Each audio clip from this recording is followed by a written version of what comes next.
안녕하세요. 파이오니어 커피 정다운입니다. 오늘은 로스팅 룸에서 인사를 드리네요. 아마 여러분들은 같은 커피라도 로스터리마다 다른 향미를 느끼셨던 경험이 있으실 겁니다. 같은 원두이지만 로스터리마다 맛이 다른 이유는 물론 기계적인 차이도 있겠지만 로스팅 스타일이 다르기 때문입니다. 저도 그래서 같은 커피를 다른 매장에서 찾아서 먹어보곤 합니다. 자, 오늘은 로스팅 테크닉 중에 가장 기본인 고온 단시간과 저온 장시간을 비교해 볼 예정입니다. 그리고 이 두 테크닉이 맛에 어떤 영향을 주는지 알아보겠습니다. 로스터들은 로스팅을 언제 종료할 것인지를 결정함으로써 커피 향미에 변화를 줍니다. 커피 본연의 과일 향미를 살리기 위해 라이트하게 볶을 것인지 아니면 조금 고소하고 단맛을 위해 다크 로스팅을 할 것인지 같은 것들이죠. 그래서 경험 많은 홈바리스타나 바리스타들은 커피 원두 색상만 보고 이 커피가 조금 새콤할 것인지 아니면 고소한 맛을 가지고 있을 것인지 짐작할 수 있습니다. 이렇게 밝은 커피는 조금 더 프루티할 거라고 생각할 수 있고, 이렇게 고소한 커피는 단맛이 더 좋다고 생각하실 수 있겠죠. 자, 이렇게 로스팅 포인트에 따라서 맛이 다르지만 커피 향미를 바꾸는 다른 방법이 있습니다. 바로 고온 단시간과 저온 장시간이라는 로스팅 테크닉입니다. 고온 단시간은 높은 온도로 빠르게 로스팅한 것을 뜻하고, 저온 장시간은 비교적 낮은 온도로 온건하게 로스팅한 것을 뜻합니다. 다시 얘기하면 우리가 저 온도에 배출할 예정인데, 커피를 종료할 예정인데, 저 온도까지 도달하기 위해서 강한 화력으로 빠르게 도달할 것인지, 또는 비교적 낮은 온도로 천천히 도달할 것인지 같은 것들이죠. 그럼 이 테크닉이 원두에 어떤 영향을 미칠까요? 첫 번째는 다공성입니다. 커피 내부는 허니컴이라고 부르는 작은 벌집 같은 구조로 이루어져 있습니다. 그리고 이렇게 안쪽에 커피 향미 물질들이 붙어 있죠. 그래서 추출하면 이런 향미 성분들이 내려오는 겁니다. 2000년에 생커가 발표한 자료에 의하면 고온 단시간 로스팅은 저온 장시간보다 이런 허니콤의 구멍 크기가 더 컸습니다. 그리고 이러한 결과로 인해 고온 단시간 커피는 저온 장시간보다 원두의 부피가 더 커졌죠. 그리고 당연히 밀도 또한 낮아졌습니다. 별거 아니라고 생각하실 수 있지만 이런 다공성의 차이는 그라인딩 할 때 입자 분포에 영향을 줄 수 있습니다. 그래서 향미에 영향을 줄 수 있겠죠. 또 이렇게 포어 사이즈가 다르면 이산화탄소의 방출 속도도 다릅니다. 다시 얘기하면 커피 향미의 방출 속도 또한 달라진다는 얘기죠. 아마 눈치채셨을 수도 있겠지만 상미 기한 또한 다를 수도 있습니다. 그리고 노르딕 로스팅이 왜 두 번째는 향미 변화입니다. 당연히 로스팅 스타일이 다르면 향미 변화가 동반될 겁니다. 하지만 이러한 향미 성분들을 어떠한 맛과 하나하나 연결 지어서 설명하는 것은 큰 의미가 없습니다.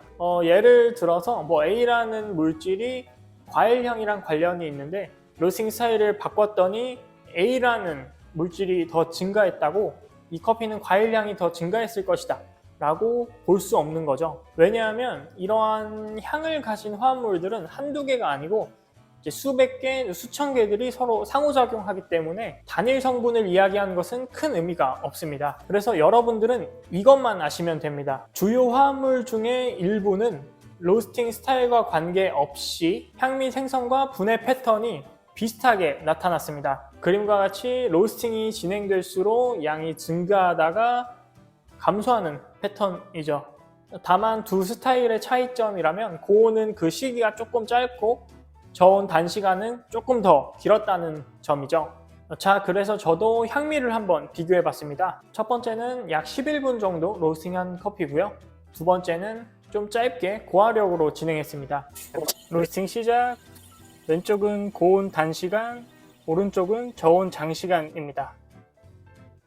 저온 장시간은 최대 화력부터 꾸준하게 화력을 줄여줬고요. 고온 단시간은 초반 강한 화력 그대로입니다. 1팝 시점은 비슷하게 201도에서 진행했습니다. 저온 장시간 1팝 이후에 계속 온도 떨어지는 거 보실 수 있습니다. 그리고 배출. 간단히 요약하자면 배출 온도는 같은데 시간이 약 2분 30초 정도 차이가 납니다. 그리고 1팝 온도 또한 비슷한데 1팝부터 종료 시점까지의 시간이 많이 차이 나죠. 자, 그럼 결과물은 어떨까요?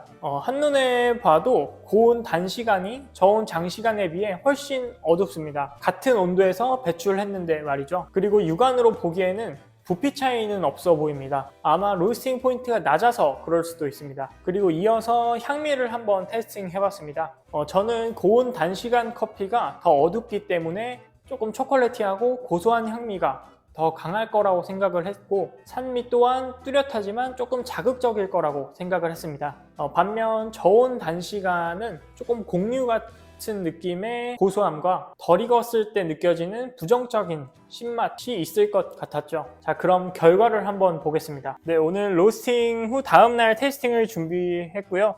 보신 것과 같이 4개의 컵이 있습니다. 각각 2개씩 다른 원두고, 테이스팅은 하나는 브루잉, 하나는 커핑으로 진행할 예정입니다. 각각 분쇄 원두와 홀빈 상태는 다음과 같습니다.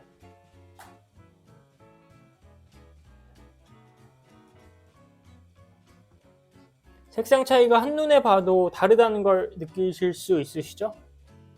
그럼 테이스팅 시작하겠습니다. 네, 자, 이렇게 4개의 컵을 준비했고, 저는 이 커피가 무엇인지 모르는 상태입니다. 과연 많이 차이가 있을까요? 살짝 쳐가지고 컵을 깨뜨렸지만 바로 진행해 보겠습니다.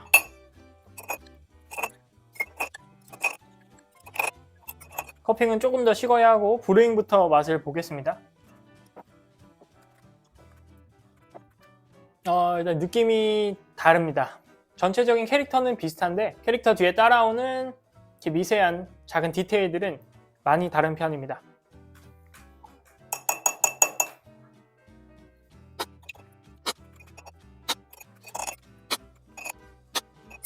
커핑도 브루잉과 마찬가지로 느낌이 다르다는 걸 딱 알아챌 수 있을 정도입니다. 테이스팅은 간단하게 여기까지만 하고 결과를 보겠습니다. 저는 이 2컵이 저온 장시간 컵인 것 같습니다.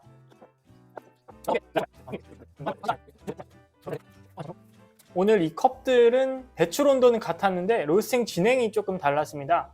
로스팅 스타일이 많이 달랐던 거죠. 테이스팅 전에 말씀드렸던 것처럼 라이트한 커피는 조금 더 부정적인 신맛이 강했고 곡류 같은 느낌이 강했습니다. 반면 고온 단시간 커피는 원두 색상부터 어두웠었는데 맛에서도 그 느낌이 확 느껴졌고 고소함을 넘어서 조금 더 로스티드된 느낌을 받았습니다. 결론은 배출 온도가 같더라도 로스팅 스타일에 따라서 맛이 완전하게 다를 수 있다는 점입니다. 이번 내용은 로스팅 테크닉에 관한 내용이었습니다. 한 가지만 남기고 가자면 이렇게 저온 장시간으로 로스팅한 커피는 상미기한에 영향을 줄 수도 있고 어쩌면 노르딕 로스팅에서 권하는 긴 에이징 시간과 관련이 있을 수도 있습니다. 오늘 아카데미 커피는 여기까지입니다. 감사합니다.